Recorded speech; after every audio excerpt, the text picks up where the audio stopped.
Hello, BookTube. It's very early in the morning on what should be a bleak and barren Sunday.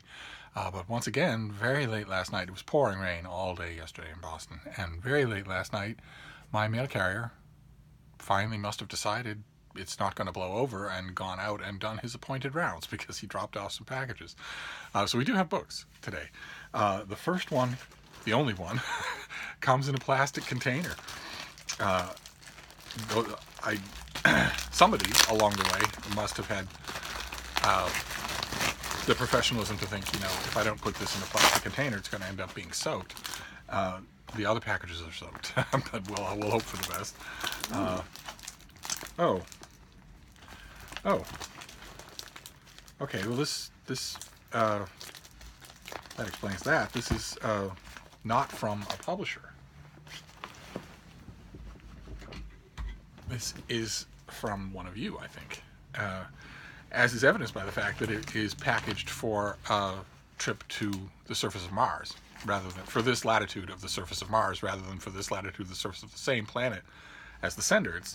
It's covered. Every inch of it is covered in plastic tape that will literally seal something against interstellar travel.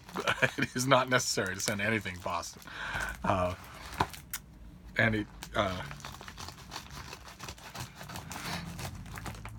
naturally activates an old truism of mine in the book receiving world, which is that the harder it is to get at a book in a package, the less worthwhile it is to do so. But that won't apply from an individual. What have we here? What is this? We'll start off with this. Oh my goodness, you people. You are the best. You are the absolute best. I made a comment in a video at the end of 2018 that my BookTube notebook was now completely full, and that I needed you to go through your house and find notebooks that you weren't using. And a whole bunch of you did. And now buried in notebooks. These are lovely. Two very heavy-duty blank page sketchbooks. The blank pages are really good because whatever book I'm in October, I will use for Inktober. So that's fantastic. Thank you so much. The person who sent this, thank you so much. Wow, alright, so I'll add these to the pile. I certainly have no need of any more notebooks for this year. Then we have two publisher packages. So we started off with the highlight, which is a present. But we'll two packages from publishers, both of which are damp, but I'm hoping that the packaging protected them. Is it early enough in the day for you, Bean? Oh. It's never too early for my little Bean. Oh.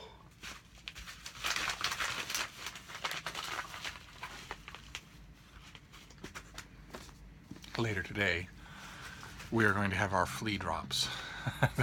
The frontline flea protections, miraculous stuff. It is waterproof and it's not toxic, and you part fur in between the dog's shoulder blades, apply the applicator with the liquid. There's a minute or two of a medicinal smell, then that goes away and it kills everything.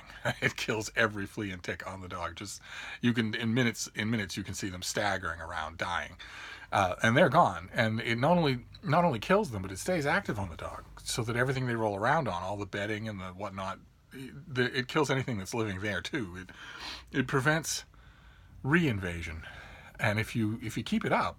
If you do it, it's cheap stuff. If you do it every month, you have a pest-free dog. But it is something unusual. It's not me pampering Frida, and it's not me taking her for a walk, and it's not me handing her a treat. It's something unusual. And whenever I do anything unusual to her, this bossy little dog suddenly becomes huge saucer eyes, ears all the way back, shoulders slumped, completely submissive. Please don't do whatever you're going to do. I always want to tell her a little bit of quiet confidence would be nice. But anyway, what have we got here? Okay, this is another book from the brainy folks at Harvard University Press. Thank God for Harvard University Press and other university presses, because otherwise these kinds of books would not exist. There's no possible way that you could interest a mainstream publisher in a book in 2/3, 3/4 of the books that something like HUP Publishers. This one is by Michael Tomasello. It's from the Belknap Press of the Harvard University Press, and it's called Becoming Human, A Theory of Ontogeny. Virtually all theories of how humans have become such a distinctive species focus on evolution. Here, the author proposes a complementary theory of human uniqueness focused on development, building on a seminal ideas of Vygotsky and Tomasello explains how those things that make us human, are constructed during the first 5 years of a child's life. Based on decades of cutting-edge experimental work with chimpanzees and human children, Becoming Human identifies 8 pathways that starkly differentiate humans from their closest primate relatives, such as social cognition, collaboration, and moral identity.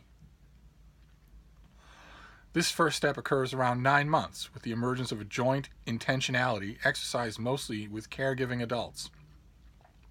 The second step occurs around 3 years, with the emergence of collective intentionality involving those who convey cultural knowledge and peers who elicit collaboration and communication. By age 6 or 7, children develop the ability to self-regulate their beliefs and actions, making their behavior almost unrecognizable compared to that of our closest ape relatives. Self-regulate their beliefs and actions. That's wonderful. By age 6 or 7, children develop the ability to self-regulate their beliefs and actions. In other words, by age 6 or 7, they perfect the ability to lie.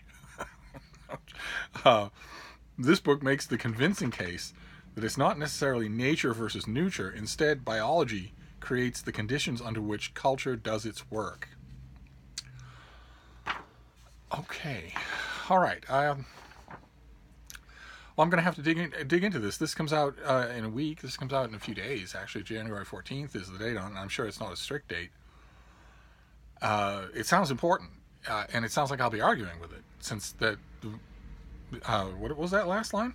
Biology creates the conditions under which culture does its work, but culture's work is completely impossible without biology. You can. What was that pseudo-sociological gobbledygook? Collective intentionality involving those who convey cultural knowledge. You can load a 9-month-old chimpanzee up with that as much as you want. It's not going to make a difference. So I don't see how. I mean, it's just a pub sheet. We're not talking about the book itself here. I will read the book today. But I don't see how in any of what I just read you get away from evolution. I don't see how you get even a single step away from evolution. But we shall see. And then the last thing here. So we have an intriguing book on how humans became human. On what differentiates humans from the other great apes. And I had gifts. Beautiful gifts. I'm hoping that the person who sent these took my advice and just fished them out from a drawer in the house. I'm hoping that these aren't purchases. I'm hoping that none of these notebooks that I've been receiving are purchases. That the deal was, I want your junk, not for you to spend money on me. People spend enough money on me. But anyway, now we'll finish with a great heavy box, and we'll see how that goes. There won't be any more mail today, so this is going to have to do until Monday. What have we got here? Something big and thick, perhaps? Oh my. Okay. All right, this is from Harvard University Press again. It is a great big book. I did not know this was coming. This is by Klaus Mulan, and it is Making China Modern. Great big heavy thing. The expansive rise of China in the late 20th century and early 21st century is one of the most significant in modern history. I don't tend to agree with that. I know it's all the rage to say, but I don't tend to agree with it. Seemingly overnight, the nation gained breathtaking economic and geopolitical power. How can we understand this tectonic shift within its vast history? The general assumption is that China's rise began recently, within the past few decades. However, historian Klaus Mulan argues that this upward curve began quite some time ago. The author offers a reconsideration of China's history stretching back to 1644 If we want to understand a rising China, quote, we should be aware of the history behind it. Okay, well, this is great. So this is 2 titles from Harvard, both of which I can read today because their dates are right upon us, and both of which I'm going to argue with. If they in any way resemble their pub sheets, I'm going to argue with both of them. So that's fantastic. They also, God bless Harvard University Press, they also have absolutely grotesquely ugly covers. That is the cover of Making China Modern. I don't know what that is. I have no idea what that is. Since it's hideous, but it's also incomprehensible. And this is the cover for Becoming Human. There's a thing that your body generates every day that is exactly the same color, and I don't know what that is. I have no idea. Are those cave paintings? Is that a river of some kind? It doesn't suggest anything, and it isn't anything. It's just I could, in a fraction of a second, come up with better covers, more evocative covers for both of these. I guess in a way, the Belknap Press probably doesn't think it matters. And maybe it doesn't. Certainly, I am going to read both these things and probably write about them. Great, though. All right, so there you have it. That is today's mail. 2 scholarly works from Harvard University Press and 2 notebooks from you, from one of you. Thank you very much. I am now well stocked up on notebooks. Great, and these are not only 2 books from Harvard, but also 2 things that I will read today. I will shove aside other things that I had planned and read these today because they're both serious works of scholarship. I want to dig right into them anyway. No point in delaying. So there you go. We'll wrap this up, and I will probably have other videos for you today. So much later when the sun comes up. Until then, I'll see you soon. Thank you, BookTube.